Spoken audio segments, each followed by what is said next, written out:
Hello viewers, আর just easy English থেকে হাজির হয়েছে আজকে আমরা খুবই ইম্পর্ট্যান্ট একটা টপিক কোয়াজি প্যাসিভ নিয়ে আলোচনা করতে।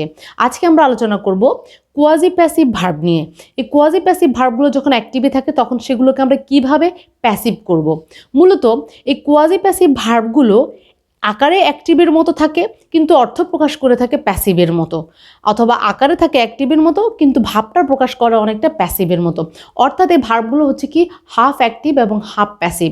সুতরাং এটা খুবই জটিল একটা বিষয়। যারা আমাদের সাথে আছেন কেউ ভিডিওটা স্কিপ করবেন না, আমরা জেনে নিব কিছু শর্টকাট টিপস। এবং যারা এখন আমার চ্যানেলটি সাবস্ক্রাইব করেননি প্লিজ প্লিজ প্লিজ সাবস্ক্রাইব করুন, যারা করেছেন তাদেরকে অনেক ধন্যবাদ। শুরুতে যদি আমরা এটাকে এক্সাম্পল দেখি, প্রথম এক্সাম্পলটাতে আমরা জেনে নিব হানি টেস্ট সুইট, মধু খেতে মিষ্টি। এই সেন্টেন্সটাতে টেস্টটা হচ্ছে কি একটি কোয়াজি প্যাসিভ। Quasi passive. এই কোয়াজি প্যাসিভ নামক ভার্বটির কমপ্লিমেন্ট হিসেবে, মানে বলছে কি হানি টেস্ট, মধুর স্বাদ, মধু টেস্ট করতে কেমন, বলছে সুইট। এই সুইটটাকে টেস্ট ভার্বের কমপ্লিমেন্ট হিসেবে ব্যবহার করা হয়েছে ভিউয়ার্স। আবার পরের সেন্টেন্সটিতে বলছে দ্য হাউস ইজ বিল্ডিং, ঘরটি কি হচ্ছে, তৈরি হচ্ছে। এই ঘরটি তৈরি হচ্ছে সেন্টেন্সটির মধ্যে কিন্তু আমরা কোনো অবজেক্ট পাইনি। ঘরটি কে তৈরি করছে অথবা ঘরটি যে তৈরি হয়েছে সেটা দেখতে কেমন, এখানে যেরকম বলেছে হানি টেস্ট সুইট, মধুটা খেতে কীরকম মিষ্টি, এই সেন্টেন্সটার মধ্যে কিন্তু সেরকম কোনো কিছু নাই। তার মানে এই বিল্ডিং নামক কোয়াজি প্যাসিভ ভার্বটির কোনো কমপ্লিমেন্ট কিন্তু এখানে নাই, কিন্তু টেস্ট নামক ভার্বটির একটি কমপ্লিমেন্ট এখানে রয়ে গেছে। বলছে মধু খেতে কীরকম, মধুর স্বাদটা কীরকম, স্বাদ করলে মধুটা কীরকম লাগে, মিষ্টি লাগে। অর্থাৎ যখন আমরা মধুটাকে টেস্ট করি তখন আমরা এটা অনুভব করি যে এটা মিষ্টি। কিন্তু পরের সেন্টেন্সটার মধ্যে কিন্তু হাউস ইজ বিল্ডিং বলছে, তার মানে ঘরটি তৈরি হচ্ছে, নির্মাণ হচ্ছে, বাট কে করছে বা কেমন বা কয়তলা এই ধরনের কোনো কমপ্লিমেন্ট কিন্তু এই সেন্টেন্সটার মধ্যে নাই। তার মানে এই কোয়াজি প্যাসিভ ভার্বগুলা দুই ধরনের হয়ে থাকে। একটা হচ্ছে কি কমপ্লিমেন্ট বিশিষ্ট হয়ে থাকে, আর একটা হচ্ছে কি কমপ্লিমেন্ট বিহীন হয়ে থাকে। তাহলে কমপ্লিমেন্ট বিশিষ্ট এবং কমপ্লিমেন্ট বিহীন দুইটা সেন্টেন্সেরই কিন্তু আমরা একটা বৈশিষ্ট্য পেয়ে গেছি ভিউয়ার্স। সেটা হচ্ছে কি কমপ্লিমেন্ট বিশিষ্ট সেন্টেন্সগুলোতে কি থাকে, একটা করে কমপ্লিমেন্ট থাকে, অর্থাৎ কোয়াজি প্যাসিভ ভার্বের পরে কোনো না কোনো কমপ্লিমেন্ট অবশিষ্ট থাকে। কিন্তু এই কমপ্লিমেন্ট বিহীন সেন্টেন্সগুলোতে আইএনজি যুক্ত যে ভার্বটা অ্যাড হয় তারপরে কিন্তু আর কোনো কিছুই অবশিষ্ট থাকে না। তাহলে এই ধরনের সেন্টেন্সগুলো হবে কি কমপ্লিমেন্ট বিহীন কোয়াজি প্যাসিভ, আর এটা এই ধরনেরগুলো হবে কি কমপ্লিমেন্ট বিশিষ্ট কোয়াজি প্যাসিভ। এবার আমরা দেখে নিব কিভাবে আমরা এই কোয়াজি প্যাসিভগুলোকে, এই কমপ্লিমেন্ট যুক্ত এবং কমপ্লিমেন্ট বিহীন কোয়াজি প্যাসিভগুলোকে আমরা অ্যাক্টিভ থেকে প্যাসিভ করব। এক্সাম্পলটাতে কি বলছে, দ্য বুক রিডস ওয়েল, বইটা পড়তে ভালো, মানে বইটা পড়তে আমার ভালো লেগেছে। তার মানে বইটা পড়তে কেমন, ভালো, ভালো লেগেছে। তার মানে এখানে কি আছে, একটা কমপ্লিমেন্ট আছে। তারপরে বলছে দ্য আয়রন ফিলস হার্ড, আমি ফিল করলাম কি, কি ফিল করলাম, হার্ড, শক্ত অনুভূত হয়েছে। তাহলে এই দুইটি ভার্বেরই কিন্তু কি আছে, একটা একটা কমপ্লিমেন্ট আছে। তাহলে এই দুইটা হচ্ছে কি কোয়াজি প্যাসিভ ভার্ব। তাহলে এই দুটো হচ্ছে কি কমপ্লিমেন্ট বিশিষ্ট কোয়াজি প্যাসিভ ভার্ব। তাহলে কমপ্লিমেন্ট বিশিষ্ট কোয়াজি প্যাসিভ ভার্বগুলোকে আমরা কিভাবে স্ট্রাকচার করব অ্যাক্টিভ থেকে প্যাসিভ করার সময়। অ্যাক্টিভ থেকে প্যাসিভ করার সময় কি করতে হবে আমাদেরকে, অবশ্যই প্রথমে আমাদেরকে সাবজেক্টটা নিয়ে আসতে হবে। সাবজেক্টের পরে আমরা ব্যবহার করব কি বি ভার্ব, সাবজেক্টের পরে আমরা ব্যবহার করব বি ভার্ব, তারপরে আমাদেরকে ব্যবহার করতে হবে কমপ্লিমেন্টটা। যে কমপ্লিমেন্টটা আমরা এখানে পেয়েছি সে কমপ্লিমেন্টটা আমরা ব্যবহার করব কমপ্লিমেন্ট, এবং কমপ্লিমেন্টের পরে আমরা ব্যবহার করব কি হোয়েন, হোয়েন ব্যবহার করব। আমরা হোয়েনের পাশাপাশি এখানে ইফও ইচ্ছা করলে ইউজ করতে পারি, একই অর্থ প্রকাশ করবে, কোনো প্রবলেম হবে না। তারপরে হবে কি ইট অথবা দে, সাবজেক্ট হিসেবে আমরা ইট অথবা দে নিব। যদি সেটা বস্তুগত হয় তাহলে আমরা ইট নিব, আর যদি সেটা প্রাণীবাচক বা ব্যক্তিবাচক হয় তাহলে আমরা কি করব, দে নিব। আচ্ছা, তারপর অবশ্যই আমাদেরকে কী করতে হবে, বি ভার্ব ব্যবহার করতে হবে। আমরা আবার ব্যবহার করব বি ভার্ব, তারপরে প্লাস আমরা কি ব্যবহার করব, V3 ব্যবহার করব। তাহলে এই কমপ্লিমেন্টযুক্ত সেন্টেন্সটাকে আমি কি করব, আমার স্ট্রাকচারে ফেলে এখন অ্যাক্টিভ থেকে প্যাসিভ করব, দেখি কি হয়। শুরুতে আমি নিয়ে নিব সাবজেক্ট, বলছে সাবজেক্ট, আমি সাবজেক্টটা নিলাম কি দ্য বুক, তারপর বলছি বি ভার্ব। এখন আমি যখন এই বি ভার্বটা নিব ভিউয়ার্স, আমাকে একটা লক্ষ্য করতে হবে যে এই সেন্টেন্সটা কোথায় আছে, V1-এ আছে না V2-তে আছে। যেহেতু রিডস আছে, এটাকে আমি ধরে নেই V1-এ আছে। হ্যাঁ, V1-এ আছে আমি ধরে নিলাম। যদি এটা V1-এ থাকে, নিশ্চয়ই আপনাদের মনে আছে আমরা যে এর আগে ভয়েস চেঞ্জ করেছিলাম, টেন্সবিহীন ভয়েস টেন্স, ওই ক্ষেত্রে আমরা দেখেছিলাম যে যদি V1 থাকে তাহলে আমাদেরকে কি ব্যবহার করতে হয়, আমাদেরকে ব্যবহার করতে হয় অবশ্যই কি am, is অথবা আর, তারপরে কি ইউজ করতে হয়, আমাদেরকে V3 ব্যবহার করতে হয়। তাহলে আমরা কি করব এখানে, যেহেতু এটা V1-এ আছে এবং দ্য বুক আছে, তাহলে আমরা নেব কি ইজ। দ্য বুকের সাথে সাধারণত কি হয়, ইজই যায়। তারপরে আমরা নেব কি কমপ্লিমেন্ট। কমপ্লিমেন্টটা কি আছে এখানে, ওয়েল আছে। তাহলে দ্য বুক ইজ ওয়েল, বইটা ভালো যখন, হোয়েন অথবা ইফ, আমরা এখানে ইচ্ছা করলে ইফও নিতে পারি, কোনো প্রবলেম নাই।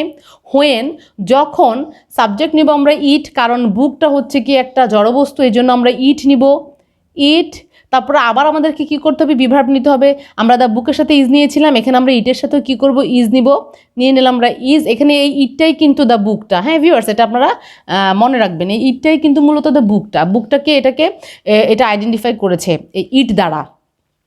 তাহলে ইটের পর আমরা কি নিয়ে নিলাম, ইজ নিয়ে নিলাম, কারণ দ্য বুকের পর আমরা ইজ নিয়েছি। এরপর আমাদেরকে ব্যবহার করতে হবে V3, তার মানে আছে কি রিড, রিডের V3 read. The book is well when it is read হয়ে গেল। তারপরের যে সেন্টেন্সটা আছে এটা যদি আমরা লক্ষ্য করি, আবার আমাদের কি করতে হবে, সাবজেক্টে আগে লিখতে হবে আয়রন, আমরা নিয়ে নিলাম আয়রন, এবং এরপর আমাদেরকে ইউজ করতে হবে অ্যামিজার। এটা আছে কোথায়, V1-এ। তাহলে আয়রনের সাথে আমরা কি নিব, অবশ্যই ইজ নিব, দ্য আয়রন ইজ। তারপরে বলছে কমপ্লিমেন্টটা ব্যবহার করতে হবে। কমপ্লিমেন্ট হচ্ছে কি হার্ড, আমরা নিয়ে নিলাম হার্ড। তাহলে the iron is hard, iron is hard. তারপর আমরা হোয়েন নিলাম, ইচ্ছে করলে আমরা এখানে ইফও ব্যবহার করতে পারি, কোনো প্রবলেম নাই, ইফ নিয়ে নিলাম। তারপরে যেহেতু আয়রনটা হচ্ছে কি একটা জড়বস্তু, আমরা নিয়ে নিব ইট, নিয়ে নিলাম আমরা ইট। ইটের পরে আবার আমাদেরকে কি করতে হবে, বি ভার্ব। তারপর আয়রনের পরে যদি ইজ আসে, আমরা ইটের পরেও ইজ নিব, কারণ এখানে ইটটাকে আয়রনকে ইন্ডিকেট করেছে। তাহলে ইট ইজ, তারপর অবশ্যই বলেছে V3 ব্যবহার করতে হবে। ফিলস আছে, ফিলসের V3 হচ্ছে কি ফেল্ট। তাহলে কি হয়ে গেল, iron is hard when it is felt. তখনই আয়রনটা হার্ড হবে। মানে আমি কীভাবে বুঝলাম যে আয়রনটা হার্ড, আমি এটাকে টাচ করেছি, সেজন্য আমি বুঝতে পেরেছি এটা হার্ড। আবার মধুটা খেতে মিষ্টি, আমি কখন বুঝলাম, যখন আমি মুখে দিলাম, জিভে লাগালাম, আমি বুঝতে পারলাম যে এটা কি, এটা স্বাদটা হচ্ছে কি মিষ্টি। হ্যাঁ, তাহলে ঠিক এরকম। তারপরের এক্সাম্পলটাতে আমরা দেখছি, বলছে দ্য হাউস ইজ বিল্ডিং, ঘরটি তৈরি হচ্ছে। দ্য বুক ইজ প্রিন্টিং, বইটি প্রিন্ট করা হচ্ছে, ছাপানো হচ্ছে। তার মানে এখানে ছাপানো হচ্ছে, তৈরি করা হচ্ছে, কে করছে, কারা ছাপাচ্ছে, কত পিস ছাপাচ্ছে, কেমন কেমন হয়েছে, এই ধরনের কিন্তু কমপ্লিমেন্ট এখানে উল্লেখ নাই। তার মানে এগুলো হচ্ছে কি কমপ্লিমেন্ট বিহীন কোয়াজি প্যাসিভ। তাহলে কমপ্লিমেন্ট বিহীন কোয়াজি প্যাসিভগুলোকে যখন আমরা কি করব, অ্যাক্টিভ থেকে প্যাসিভ করব, তখন আমাদেরকে কি করতে হবে, তখন আমাদেরকে এই স্ট্রাকচারটা ফলো করতে হবে, subject plus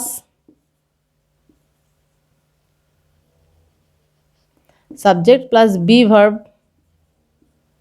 plus being plus V3।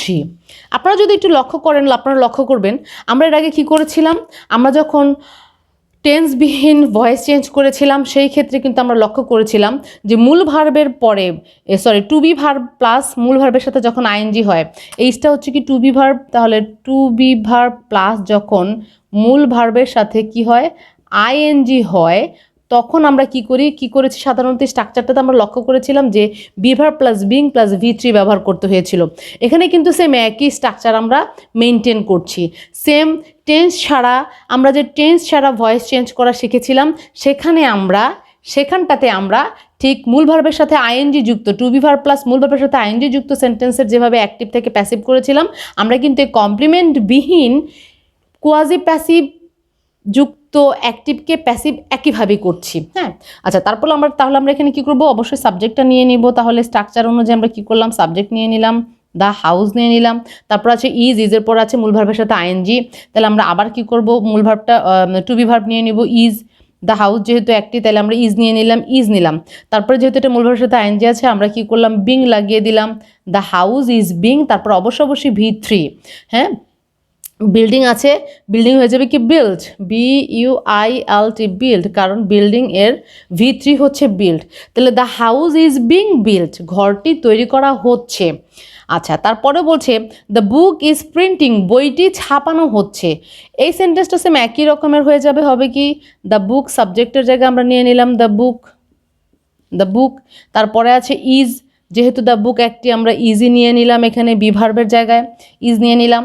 তারপরে যেহেতু মূল ভার্বের সাথে আইএনজি আছে আমাদেরকে ইউজ করতে হবে কি বিং, নিয়ে নিলাম আমরা বিং, এবং অবশ্যই তারপরে V3 প্রিন্টিং, প্রিন্টিংয়ের V3 হচ্ছে প্রিন্টেড।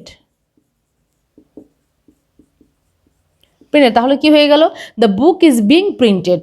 তাহলে আমরা একটা ব্যাপার লক্ষ্য করলাম, এই কমপ্লিমেন্ট বিহীন যেই কোয়াজি প্যাসিভগুলো আছে এগুলোকে অ্যাক্টিভ থেকে প্যাসিভ করার সময় আমরা কি করব, আমাদের যে বি ভার্ব প্লাস মূল ভার্বের সাথে আইএনজির যে স্ট্রাকচারটা আমরা করেছিলাম আমরা ওই স্ট্রাকচারটাই ফলো করব। তাহলে এই হচ্ছে কি আমাদের quasi passive verb. Quasi passive ভার্বটা চিহ্নিতকরণটা একটুখানি হার্ড, কিন্তু ওইগুলোকে অ্যাক্টিভ থেকে প্যাসিভ করাটা খুবই সহজ। সুতরাং আমরা যখন চিহ্নিত করবো আমরা এভাবেই করবো। সাধারণত এটা যেটা হয় যে কোয়াজি প্যাসিভের যে ভার্বগুলো এগুলো অর্থ প্রকাশ করার ক্ষেত্রে সাধারণত হয় বা হচ্ছে এরকম অর্থ প্রকাশ করে থাকে, কমপ্লিমেন্ট যুক্ত যেগুলো সেগুলোর ক্ষেত্রে। এই আলোচনা থেকে নিশ্চয়ই আপনাদের কাছে কোয়াজি প্যাসিভ নিয়ে যেই হতাশাটা ছিল সেটা দূর হয়ে গেছে। যদি ভিডিওটা ভালো লেগে থাকে অবশ্যই সাবস্ক্রাইব করবেন চ্যানেলটি, লাইক করবেন, কমেন্ট করবেন এবং শেয়ার করে দিবেন। সাথে থাকার জন্য ধন্যবাদ।